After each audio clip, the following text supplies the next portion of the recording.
नमस्कार, स्वदेश न्यूज देख रहे हैं आप। मैं हूं आपके साथ ऋषभ सोनी और लेकर आया हूं हमारी खास पेशकश, जिसमें आज हम बात करेंगे नक्सल के खिलाफ लड़ाई जो मजबूत है उस पर जो सवाल खड़े हो रहे हैं उसको लेकर आज हम चर्चा करेंगे। प्रदेश में बीते 15 माह से लगातार सरकार नक्सलवाद के खिलाफ हर मोर्चे पर पूरी मजबूती के साथ लड़ाई लड़ रही है, जिसमें प्रदेश के नक्सलवाद का खात्मा हो सके। यही वजह है कि सरकार और सुरक्षा बलों द्वारा बनाई गई रणनीति के तहत चलाए जा रहे ऑपरेशन में बड़ी सफलता सुरक्षा बलों के जवानों को मिल रही है। तो वहीं बीजापुर के कर्रेगुट्टा में चल रहे नक्सल ऑपरेशन में मारे गए नक्सलियों के आंकड़ों को लेकर अब प्रदेश में सियासी बयानबाजी भी शुरू हो चुकी है। विपक्ष का सरकार को लेकर साफ तौर पर कहना है कि सरकार में आपसी समन्वय नहीं है। प्रदेश के गृह मंत्री कुछ और कहते हैं और अधिकारी कुछ और कहते हैं।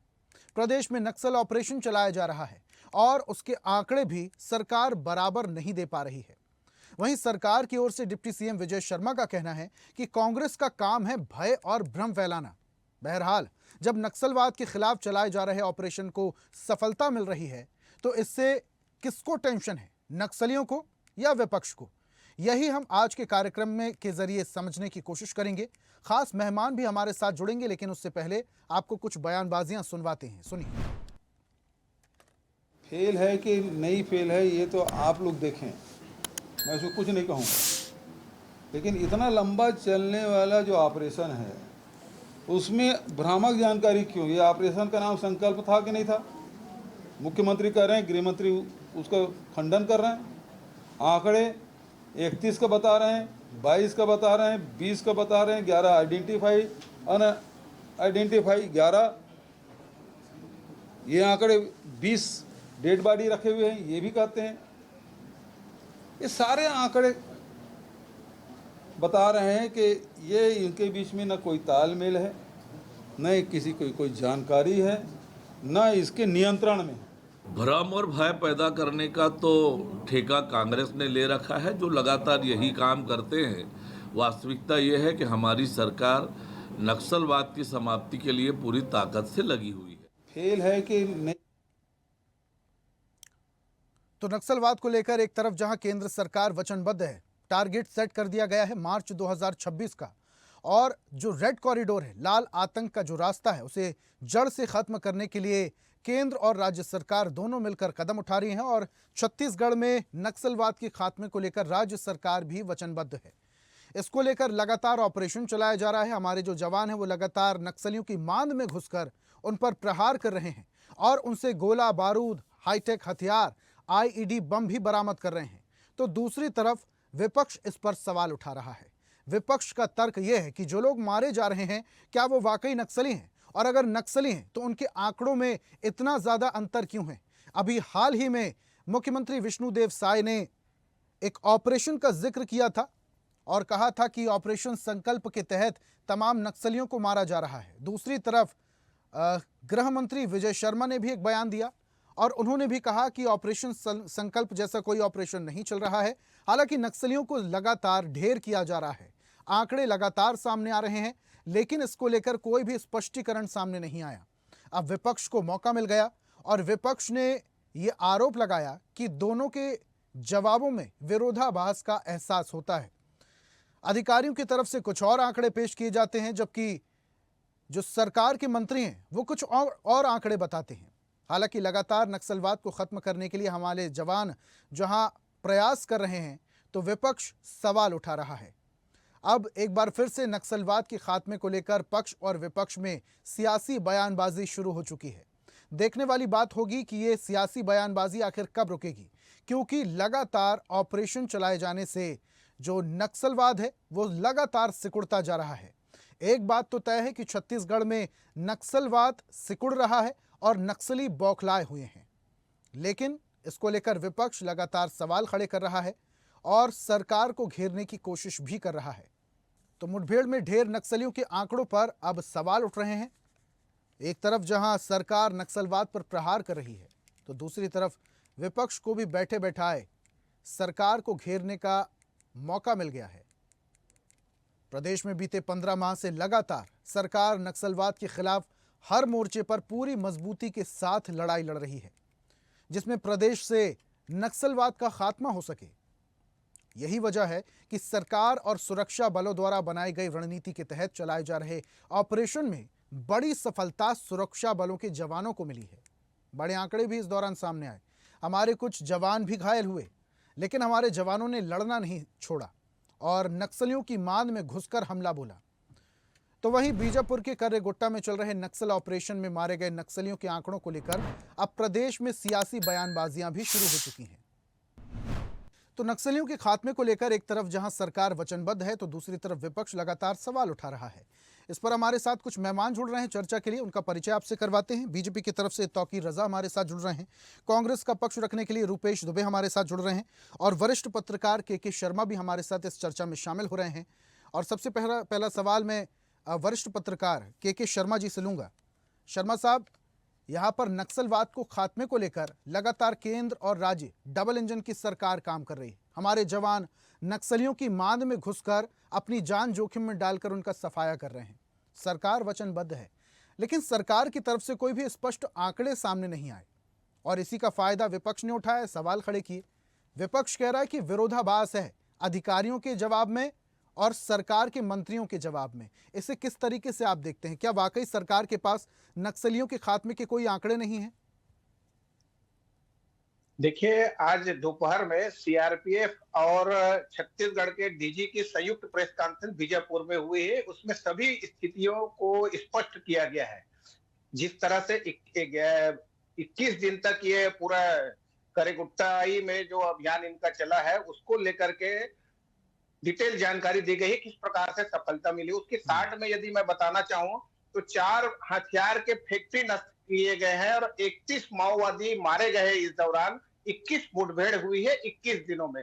और इसके साथ ही साथ वहां पे 12,000 किलो का इनका रसद सामग्री मिला है, 450 आईडी मिले हैं वहां पे और 818 डीएलजी सेल्स वहां पे मिले हैं। इस प्रकार से वहां तमाम जानकारियां आज दी गई है और सेना के जवानों ने, सेना के डीजी ने और छत्तीसगढ़ के डीजीपी ने स्पष्ट रूप से कह दिया है कि जो अमित शाह ने जो डेडलाइन तय किया है, उसमें हम 26 मार्च 2026 तक के नक्सलवाद को समाप्त कर देंगे। और ये एक बड़ी सफलता के रूप में बताया जा रहा है कि 60 किलोमीटर का लंबा और 5 से लेकर के 20 किलोमीटर तक चौड़ा इस पहाड़ी में जो सफलता मिली है, इसको लेकर के उन्होंने एक सकारात्मक पूरी जानकारी दी है। और पूरी तरह से प्रदेश में आपको केवल 6 जिलों में ही बचा है, ये भी जानकारी उन्होंने दी है कि नक्सली जो है मूलतः 6 जिलों में बचे हुए हैं और जिसमें से 4 छत्तीसगढ़ के हैं, एक झारखंड का है, एक महाराष्ट्र का है। छत्तीसगढ़ में बीजापुर, सुकमा, नारायणपुर, कांकेर, इन 4 जिलों को अति नक्सल प्रभावित बताया गया है।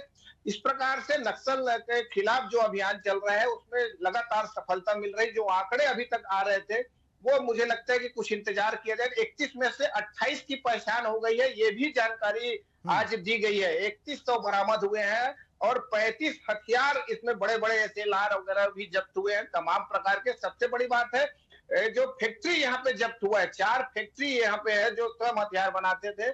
ये प्रकार के एक जो माओवादी छत्तीसगढ़ और तेलंगाना से हटके जो करेगुट्टालू में जाकर के पहाड़ी में छिप गए थे, उसको मतलब पूरी तरह से अपने कब्जे में सेना ले चुकी है, ये कहा जा सकता है। ठीक है शर्मा साहब, देखिए हमारे साथ बीजेपी और कांग्रेस के प्रवक्ता जोड़ेंगे, तमाम राजनीतिक सवाल मैं उनसे ही लूंगा, लेकिन वरिष्ठ पत्रकार होने के नाते मैं आपसे एक बात समझना चाहता हूं। चूंकि आप जमीनी स्तर पर रिपोर्टिंग करते हैं, जमीनी स्तर पर लोगों से मिलते हैं, छत्तीसगढ़ के हालातों को आप बहुत अच्छे से समझते हैं, नक्सल प्रभावित इलाकों में भी आप रहे हैं, आप ज्यादा बेहतर तरीके से समझते हैं। नक्सलियों के पास बम बनाने की फैक्ट्री मिलती है, अभी सैकड़ों की संख्या में आईईडी जो विस्फोटक थे उनको क्रॉस करते हुए हमारे जवान करेगुट्टा पहुंचे थे। हाईटेक हथियार इन नक्सलियों के पास मिलते हैं, AK-47, AK-37, इसके साथ INSAS rifle, bullet proof jacket, ये तमाम हाईटेक वेपन्स जो हैं इनके पास से मिलते हैं। ये हथियार इन तक कैसे पहुंचते हैं? हमारी जो देश की सीमा है वो इतनी मजबूत है कि कोई परिंदा भी पर नहीं मार सकता। अभी युद्ध के दौरान S-400 और आकाश डिफेंस सिस्टम ने साबित कर दिया। ये हथियार कैसे पहुंचते हैं नक्सलियों तक? ये रूथलेस अप्रोच की जो बात कर रहे हैं, इसमें एक प्रमुख बात यही है कि सेना के जो ये जंगल में रहते हैं, इनके पास हथियार पहुंचना और रसद सामग्री का पहुंचना। जैसे अभी के कर्रेगुट्टालू में ही 12,000 किलो का यदि रसद सामग्री इनको पास है, चावल दाल वगैरह, तो ये कहा जा सकता है कि इन तक पहुंचे यही एक इसको तोड़ने वाली बात है। इसके लिए उन्होंने आज की प्रेस कॉन्फ्रेंस में स्पष्ट भी किया है कि बहुत सारे इनके जो शहरी नक्सली कह सकते हैं, जो इनको सहयोग करते हैं, तमाम प्रकार के जो पैसे का इन तक पहुंचना, इतनी हथियार का पहुंचना, इन सबको बंद करने के लिए तमाम केंद्रीय एजेंसियां इसकी लगी हुई है।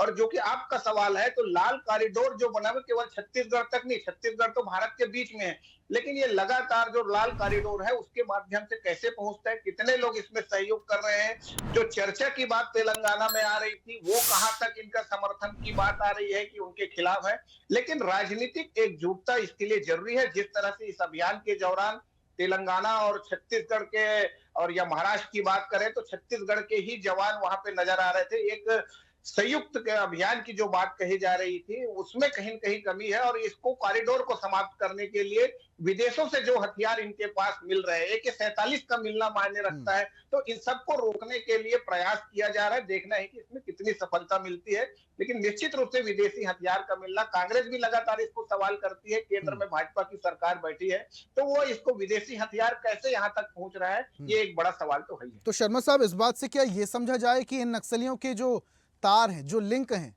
वो बहुत ज्यादा मजबूत हैं? अगर सीमा पार से हथियार हमारे पास यहाँ देश के बीचों बीच अगर पहुंच रहे हैं, तो इस पर भी सरकार को ध्यान देने की जरूरत है, क्योंकि अगर हमारी सीमाएं सुरक्षित हैं, उसके बावजूद इनलीगल तरीके से ये वेपन्स, ये हाईटेक वेपन्स अगर नक्सलियों तक पहुंच रहे हैं, जिसके दम पर वो गांव वालों को डराते हैं, हमारे जवानों पर हमला करते हैं, इस पर विचार करने की सरकार को बहुत ज्यादा जरूरत है।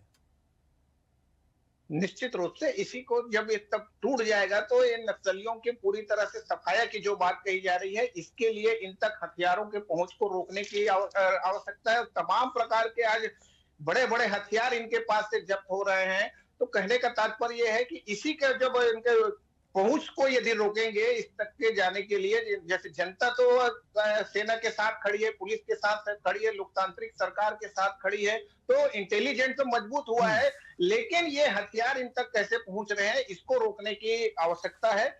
ये केंद्रीय स्तर पर मुझे लगता है कि और इस पर सरकार कैसे काम करेगी शर्मा साहब, ये भी देखना होगा। ठीक है, बीजेपी प्रवक्ता हमारे साथ जुड़ चुके हैं, तौकीर रजा साहब, उनका रुख कर लेते हैं। सर, विपक्ष लगातार सवाल उठा रहा है, आंकड़े आप पेश कर दिए, अधिकारी जो आंकड़े पेश कर रहे हैं और जो सरकार की तरफ से मंत्रियों की तरफ से जो आंकड़े पेश हो रहे हैं, उसमें विरोधाभास का एहसास होता है। ऐसा क्यों सर? आंकड़े अलग अलग क्यों हैं?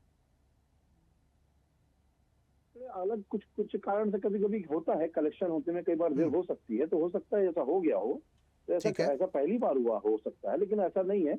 अभी देखिए क्या होता है, जो करगट्टा पहाड़ है वहां पर हमारे जो जवान कैंप करे हुए हैं, ऊपर से भी जो है लैंड किए हैं बाकायदा, और नीचे से भी जा रहे हैं, तो उसमें कई नक्सलियों को हमने मार गिराया, तो कई उनको खोजने में भी हमको समय लग रहा है। दूसरा आईडी लगी हुई है, उसको डिफ्यूज करने में समय लग रहा है, तो उसके वजह से भी बहुत सारी चीजें होती हैं। तो अच्छा तौकीर साहब, ऑपरेशन संकल्प चल रहा है? हाँ जी, ऑपरेशन संकल्प चल रहा है? नहीं, ऑपरेशन संकल्प ऐसा कोई अभियान नहीं चल रहा है। ऑपरेशन जो हमारा नक्सलियों के खिलाफ जो हमारा अभियान है, वो साफ सुथरा है कि आप बुलेट छोड़िए, बैलेट विश्वास करिए। अगर आप बुलेट पे विश्वास करते हैं, तो फिर मुख्यमंत्री क्यों बोल रहे थे कि ऑपरेशन संकल्प के तहत नक्सलियों को ढेर किया गया, और विजय शर्मा कह रहे हैं कि कोई ऑपरेशन संकल्प नहीं चल रहा है?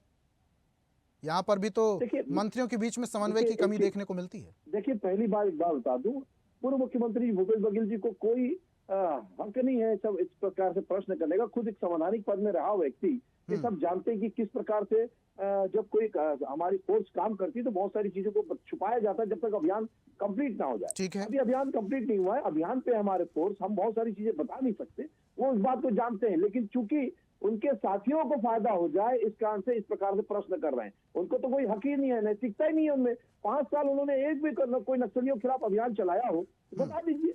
तो कभी अभियान उन्होंने नहीं चलाया, उसके बाद ऐसा प्रश्न कर रहे हैं, तो ये बड़ी शर्मनाक स्थिति पैदा करने की कोशिश कर रहे हैं।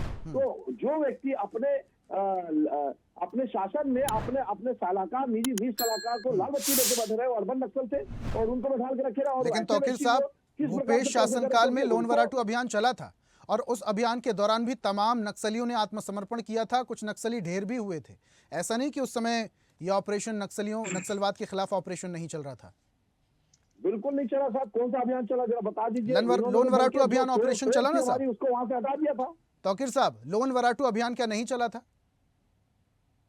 बताइए ना कौन सा अभियान चला था, नाम बताइए। मैं बोल रहा हूँ लोन वराटू अभियान क्या नहीं था? चला था? लोन वराटू अभियान के तहत भी कई सारे नक्सलियों ने आत्मसमर्पण भी किया था और बहुत सारे नक्सली ढेर भी हुए थे।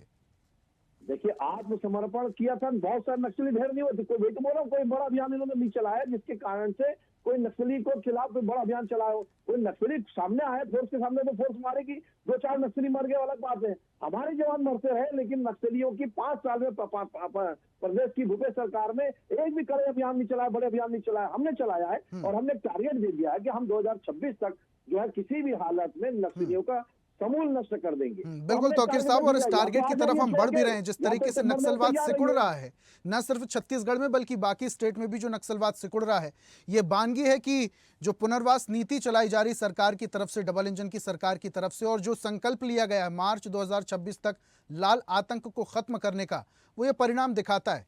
रुपेश जी से भी प्रतिक्रिया ले लेते हैं।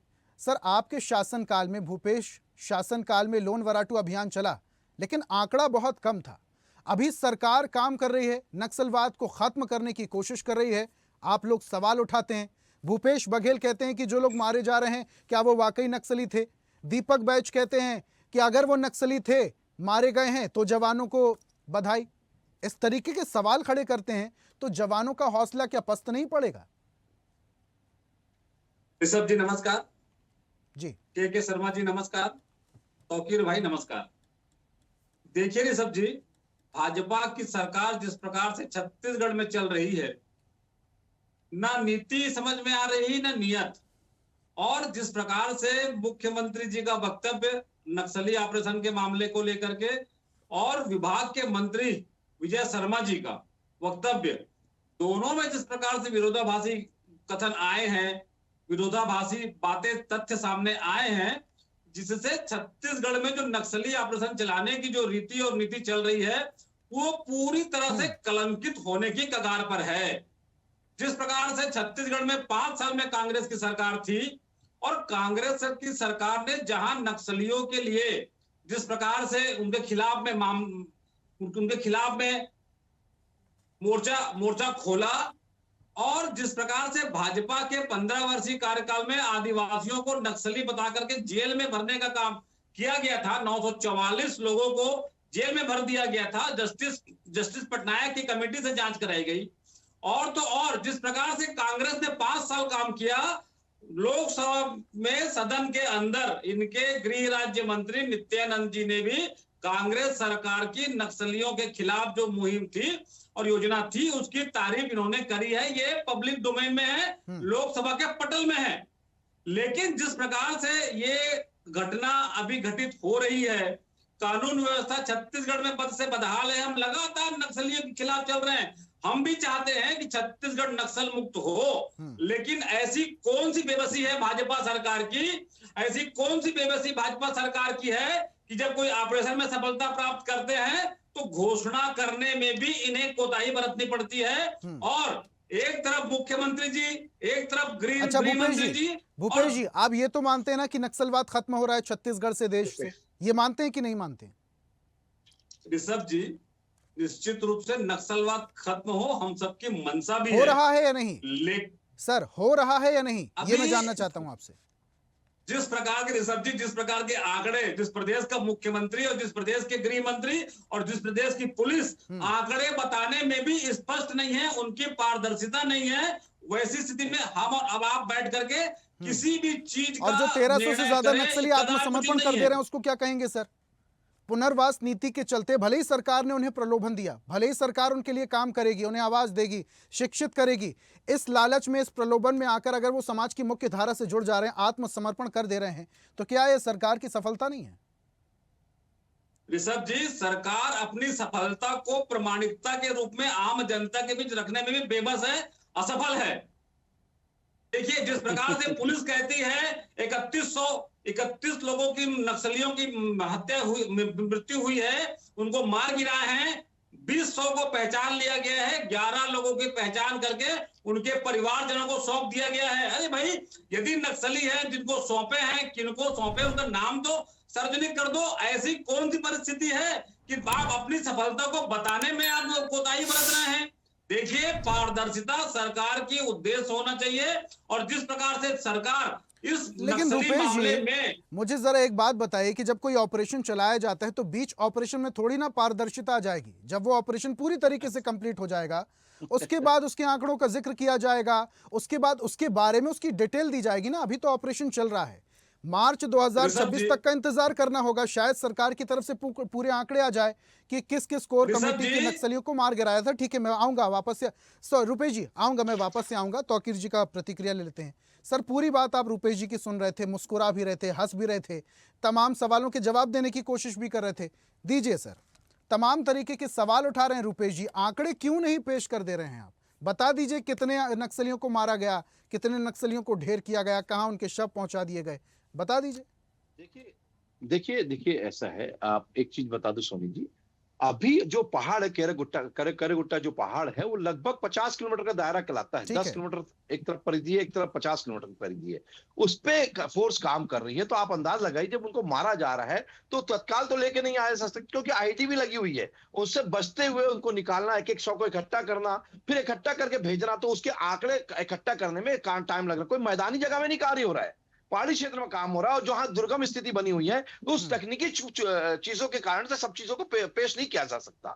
आप ये बताइए कि हमने ये जो है, आप मात्र जो 1.5 साल के अंदर में 364 नक्सलियों को मार गिराया है। क्या ये उपलब्धि नहीं मानते आप हमारे कांग्रेसी भाई? क्या ये उपलब्धि नहीं मानते कि गिरफ्तार जो है 1373 कर दिए हैं और 1296 को हमने जो है खुद से आत्मसमर्पण कर दिए हैं, और जब्ती माइंस 599 है। और इसके अलावा मैं अगर बात करूं तो हमने वहां पर अगर जो विकास किया है, 550 से ज्यादा हमने नए टावर लगाए, 325 से ज्यादा जो है पुराने टावर को अपडेट किया है, मोबाइल टावर। इसके कारण से जो हम लोग जो मैपिंग जो कैमरे लग के हमारे जो ड्रोन काम कर रहे हैं, उसकी वजह से हम नक्सलियों को ट्रैप कर रहे हैं, और उसकी वजह से वो नक्सली भी अब जो है भागते हुए नजर आ रहे हैं। बच नहीं सकते किसी बात, ना इधर से ना उधर से। लेकिन अभी अभियान समाप्त नहीं हुआ है, अभियान चल रहा है। तो इसलिए आंकड़े आने में, जंगल के खास तौर पर पहाड़ के और दुर्गम क्षेत्रों से आने में समय लग सकता है। इसलिए आंकड़े ज्यादा कुछ देर के लिए हो सकते हैं, आंकड़े ऊपर नीचे हो सकते हैं पेश कर रहे हैं। सर, और आंकड़े ऊपर नीचे, पुलिस ने तौकीर साहब आंकड़े ऊपर नीचे हो सकते हैं। आंकड़े सुन लीजिए सर, सुन लीजिए कुछ थे, और आज जी तौकीर साहब सुन लीजिए, आंकड़े ऊपर नीचे हो सकते हैं, लेकिन मुख्यमंत्री कुछ और कहें, उप मुख्यमंत्री कुछ और कहें, ऑपरेशन चलने ना चलने की बात कहें, विरोधाभास का एहसास हो, ये कैसे हो सकता है? आंकड़े ऊपर नीचे हो सकते हैं साहब, लेकिन अगर मुख्यमंत्री जिस ऑपरेशन की निगरानी खुद रख रहे हैं, उसमें अगर अदला बदली हो रही है, उसमें अगर हेरफेर हो रहा है, तो सवाल तो उठेंगे ना साहब। देखिए, एक बात बताइए मेरे को, सबसे बड़ा सवाल मैं पूर्व मुख्यमंत्री भूपेश बघेल जी से ये पूछना चाहता हूँ, ये आप ऐसा सवाल पूछ के अपने मित्रों को किस प्रकार से फायदा देना चाहते हैं? बताइए उस नक्सली मित्रों को। ये दिखता है। आप मेरे से, ये मैं आपसे एक सवाल पूछता हूँ भूपेश बघेल जी, जरा ये बताइए कि झीरम कांड हुआ था, आपने बोला था कि मेरे पास सबूत है। बड़ा आरोप लगा रहे हैं जो झूठ आपने, बघेल जी के नक्सली झूठ आपने, बिल्कुल, क्योंकि आपके मित्र जो है वहां पर मारे जा रहे हैं, इसलिए इसके कारण से आपको दर्द हो रहा है। एक प्रकार आप दूसरी तरफ से बोलते हैं कि हमारे को बड़ा खुशी हो रही है, लेकिन वही नक्सलवाद का सबसे बड़ा दंश झेला है। ये बात आप मुझसे ज्यादा बेहतर तरीके से समझते हैं सर। नक्सलियों को झीरम घाटी कांड अभी तक कोई नहीं भूला छत्तीसगढ़ में। तो मैं वही तो प्रश्न कर रहा हूं कि उन्होंने बोला था कि मेरे पास सबूत है, 5 साल सरकार रही और अभी 1.5 साल हो गए, 6.5 साल हो गए, सबूत क्यों नहीं निकाले? और वही कांग्रेस मित्रों से पूछता हूं, जिनके परिवार में जो प्रमुख खत्म हो गए नक्सली हत्या करे नक्सलियों ने, वो प्रश्न क्यों नहीं करते? वो क्यों मुंह में दही जमा के बैठे हैं? तो यही तो सबसे बड़ा प्रश्न है कि भूपेश बघेल की जेब में जो है सबूत है, तो वो क्यों नहीं निकालते? तो आप एक तरफ से आप सबूत छुपा के रखे हैं और बताते हैं कि नहीं हमने नेता खोया है। अरे बताइए ना, सबूत क्यों छुपा के रखे हैं? और बताइए ना कि आपने अर्बन नक्सल को लाल बत्ती देके क्यों बैठा के रखे थे, और सूचना किस प्रकार से लीक हुई कि नहीं हुई? ये सब बताता है कि आपकी जो मंशा जो थी। चलिए ठीक है, समय मेरे पास बहुत कम है तौकीर साहब, जल्दी से रिएक्शन रुपेश जी का, 20 सेकंड में रुपेश जी का प्रतिक्रिया, रुपेश जी की प्रतिक्रिया। साहब, भूपेश बघेल सीडी जेब से क्यों नहीं निकाल के दे देते हैं? बड़ी बड़ी बातें और बड़े बड़े आरोप आप लोग लगा रहे हैं, और झीरम घाटी कांड में जो दंश सबसे बड़ा कांग्रेस पार्टी ने झेला, नक्सलवाद के खात्मे के लिए अगर सरकार काम कर रही, पेट में दर्द हो रहा है आपके, सीडी क्यों नहीं निकाल के दे देते भूपेश बघेल? देखिए, जिस प्रकार से तौकीर जी आपके प्रमुख चैनल के डिबेट में स्वीकार किया, पहले तो इन्होंने अभियान नहीं चल रहा है बोले, बाद में अभियान चल रहा है। और मुझे ये बता दीजिए कि क्या नक्सल ऑपरेशन के अभियान में पुलिस सामने है, या पुलिस नक्सलियों के 100 गिन रही है, जिनका गोली लगी है उनके 100 को पुलिस गिन रही है, छत्तीसगढ़ के मुख्यमंत्री जी, क्यों रहे हैं? जवान काम छत्तीसगढ़ कर रहे हैं, जवान मार रहे हैं, हमारे बात सुन जवान लीजिए, नहीं मेरी मर रहे बात हैं। सुन आप लीजिए, थोड़ा ध्यान रखिए, पहले बात को समझिए इस बात को। अरे आपको प्रश्न करने का अधिकार ही नहीं, अरे नक्सली खत्म हो रहे हैं तो आपको दर्द क्यों हो रहा है? ये चलिए बताता ठीक है, कहीं ना कहीं नक्सलवाद आपकी जो पर है, एक बार फिर से जो सियासी दर्द इसलिए हो बयानबाजी रहा है कि देखने आपके को मिल वोट रही है। बैंक बहुत खसकता शुक्रिया नजर आ तौकीर रहा साहब है। हमारे साथ जुड़ने के लिए। रुपेश जी आपका भी बहुत बहुत शुक्रिया। के शर्मा जी आपका भी हमारे साथ शामिल होने के लिए, जुड़ने के लिए और चर्चा में शामिल होने के लिए बहुत बहुत शुक्रिया। आज हम बात कर रहे थे नक्सलवाद के खात्मे को लेकर लगातार सरकार मजबूती से लड़ाई लड़ रही है, लेकिन विपक्ष सवाल उठा रहा है। ये सवाल भी वाजिब हैं। इन सवालों का जवाब सरकार किस तरीके से देखती है, ये आने वाला वक्त बताएगा। आज की खास पेशकश में फिलहाल इतना ही। देखते रहिए स्वदेश न्यूज, सबसे पहले देश। ऐसे ही वीडियोस के लिए लाइक करें, शेयर करें, फॉलो करें। YouTube पर जाकर सब्सक्राइब कर बेल आइकन दबाना ना भूलें और ताजा अपडेट्स के लिए स्वदेशलाइव.com पर जरूर जाएं।